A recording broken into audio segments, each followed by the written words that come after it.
ang pagkakaiba sa babae at lalaki ay mukha. Kung makakita kayo ng magandang babae, ang ganda ng legs, ang ganda ng katawan, ang ganda ng mukha ng isang babae, pero may mahabang balbas, matakot kayo dahil ang gandang babae, mahaba ang balbas. Bakit? Dahil ang balbas ay pang lalaki lamang. That's why nilikha tayo ng Panginoon, iba ang mukha ng babae, ibang mukha ng lalaki. Pero ang problema ngayon ng mga tao ay gusto sila magmukhang babae. Shiny. Pero akin ito, real talk lang ito mga kapatid, dahil ito ho ang katotohanan. Kung sino ho ang sumusunod ni Kristo. Kami mga Muslim, ganito pa. Ano pang sinusunod namin kay Kristo? Kami mga kapatid, nagdarasal kami sa Diyos ni Jesucristo, sa Allah. Si Jesucristo nga, yung namatay na siya, si Jesucristo, sabi niya, Eli, lama sabachthani. Eli, lama sabachthani. O, tingnan mo, pakinggan niyo mga kapatid. Allah, lama sabachthani. Limada taraktani. Allah. Sa Biblia nasulat, Eli. Bakit Eli? Mayroon po bang Eli sa Middle East? Sabi naman ng isa Marcos, Iloy. Nga si Jesucristo Ilonggo? Nga sabi nila Iloy, si Jesucristo naging Ilonggo na ba?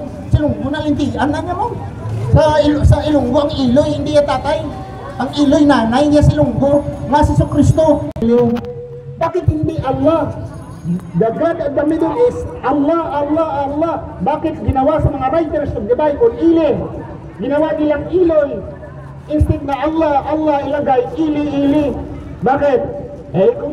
Kung Allah dyan, mahalata na, mag-Muslim na yung magbabasa. Ma-Muslim yung magbabasa. Dahil kung nasulat dyan, Allah, limada taraktani. Diyos ko, anong ginigibiyaan mo ako? Kung ilagay dyan Allah, Muslim naman siya, mga reader, iniba na ang pangalan niya. Pag sabi nga Yusuf, ginawang Diyos ang Isa, ginawang Jesus. Maryam, ginawang Mary. Jacob, ginawang Jacob. Sino pa? Si Yahya, ginawang Juan Bautista.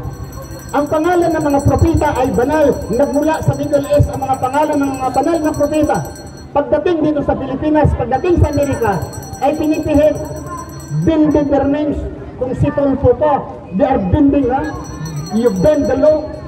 Not only the law, but bend the names of the prophets. Kami mga kapatid, ganoon.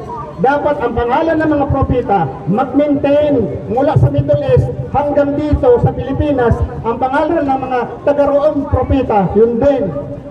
Ibrahim, ginawang Abraham. Ishak, ginawang Isaac. Binyamin, ginawang Benjamin. Ano pa? Yahud, ginawang Judah. Ginawa mga kapatid, ang tanong dito ngayon, ang mga pangalan lang kaya ng mga propeta ang iniba nila? Ang pinipihit nila ay yung lang kaya ang mga pangalan ng mga propeta? Hindi. Pati katuruan ay iniba. Hindi na tunay at totoo na katuruan. Iniba na mga kapatid ang katuruan.